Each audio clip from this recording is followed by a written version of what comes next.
Thérèse de Margenat de Courcelles, par son mariage Madame de Lambert, marquise de Saint-Brie, généralement appelée la marquise de Lambert, née à Paris en 1647 et décédée à Paris le 12 juillet 1733, est une femme de lettres et salonnière française. Nous vivons avec nos défauts comme avec les odeurs que nous portons. Nous ne les sentons plus. Elles n'incommodent que les autres. Mettre la sagesse à être heureux, cela est raisonnable, cependant j'aimerais mieux mettre mon bonheur à être sage. Malheur à la femme qui cesse de plaire. Votre tribunal est en vous-même, pourquoi le chercher ailleurs? La politesse est la fille du savoir-vivre, de la délicatesse et du respect. Il existe un lien secret entre les femmes, elles se soutiennent comme les prêtres d'une même religion, elles se haïssent mais elles se protègent.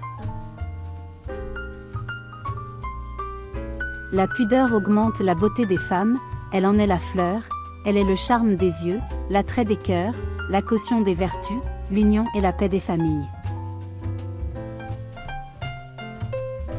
Le fondement du bonheur est dans la paix de l'âme. Il n'y a point de condition si mauvaise qui n'ait un bon côté, chaque état a son point de vue, il faut savoir s'y mettre, ce n'est pas la faute des situations, c'est la nôtre. Le revenu de la beauté, c'est l'amour. La libéralité se caractérise par la manière de donner. Le libéral double le mérite du présent par le sentiment, l'avare le gâte par le regret. La libéralité n'a jamais ruiné personne. La politesse est une imitation de l'honnêteté, et qui présente l'homme au dehors, tel qu'il devrait être au dedans. Elle se montre en tout, dans l'air, dans le langage et dans les actions. Les humeurs sombres et chagrines, qui penchent vers la misanthropie, déplaisent fort. Peu de personnes ont la force de se laisser humilier par la vérité qui les redresse.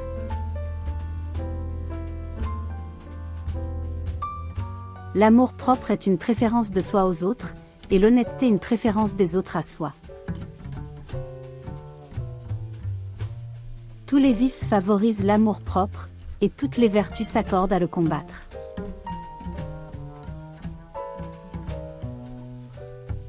Si vous voulez être parfaitement honnête homme, songez à régler votre amour-propre. La plus grande marque d'amour qu'on puisse donner, c'est d'être plus pressé d'aimer que d'être aimé.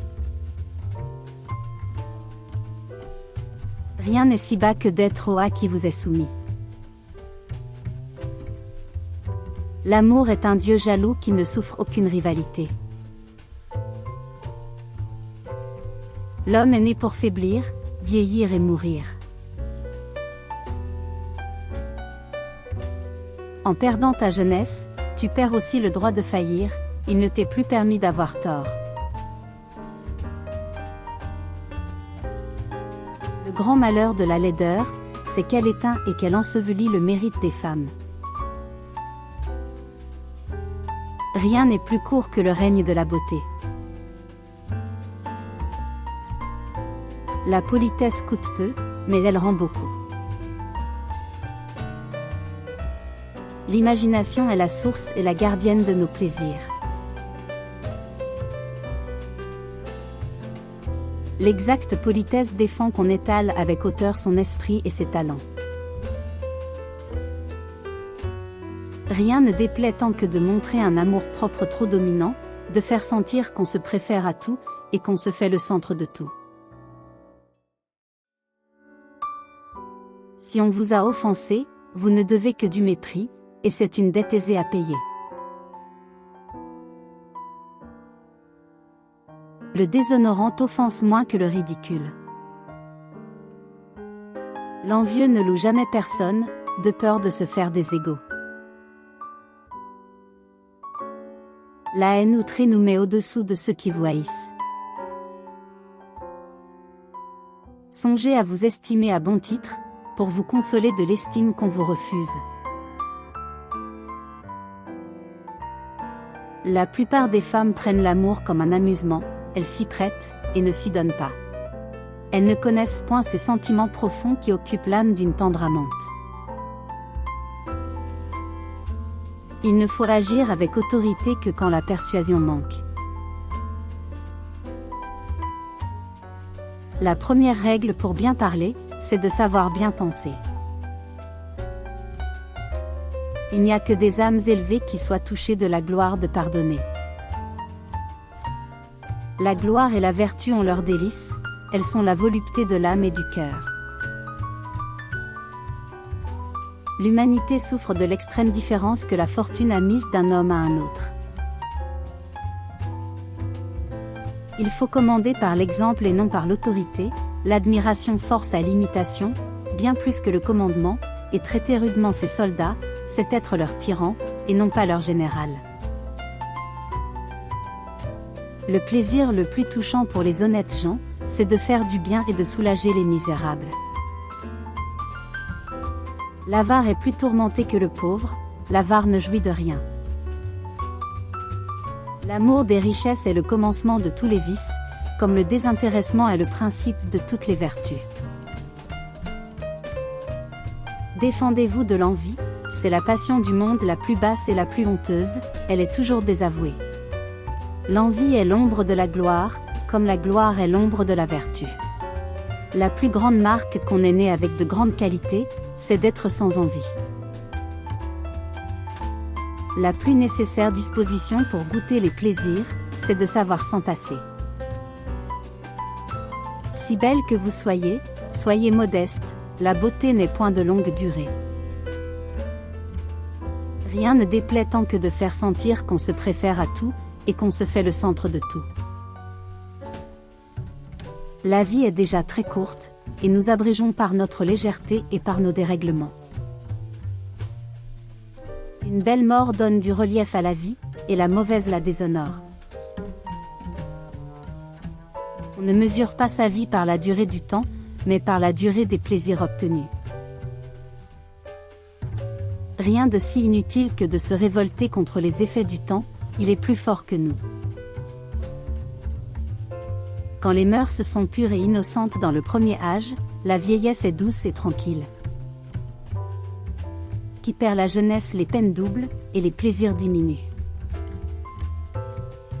La récompense de l'amour vertueux, c'est l'amitié. Il y a un plaisir plus touchant que la liaison des sens, c'est l'union des cœurs. Un des devoirs de la vieillesse est de faire usage du temps, moins il nous en reste, plus il nous doit être précieux. La vie n'est pas dans l'espace du temps, mais dans l'usage qu'on en sait faire.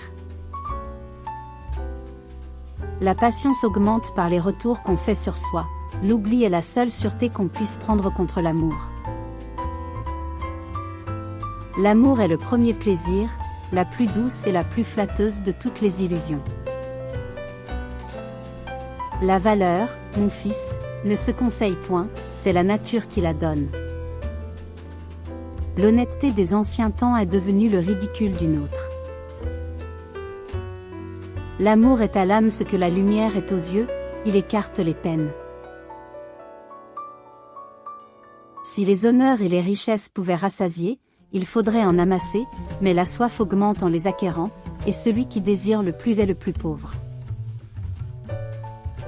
Point l'homme qui donne des mensonges pour des vérités est coupable. La vérité donne ses leçons dans la solitude. L'amant désire beaucoup, espère peu, et ne demande rien. Tous les devoirs de l'honnêteté sont renfermés dans les devoirs de la parfaite amitié.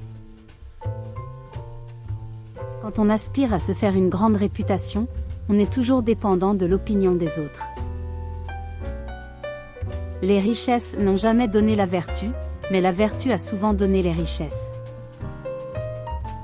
Il n'y a d'empire certain et durable que celui de la vertu. L'amitié adoucit les humeurs farouches, elle rabaisse les glorieux, et les remet à leur place. Songez que partout où il y a des hommes tyranniques, il y a des malheureux. Par l'humeur, l'on plaît ou l'on déplaît. Le fondement du bonheur est dans la paix de l'âme. L'aveu des fautes ne coûte guère à ceux qui sentent en eux de quoi les réparer. Tout le monde aime la simplicité, quelques-uns l'admirent, peu de gens l'adoptent, personne ne l'envie.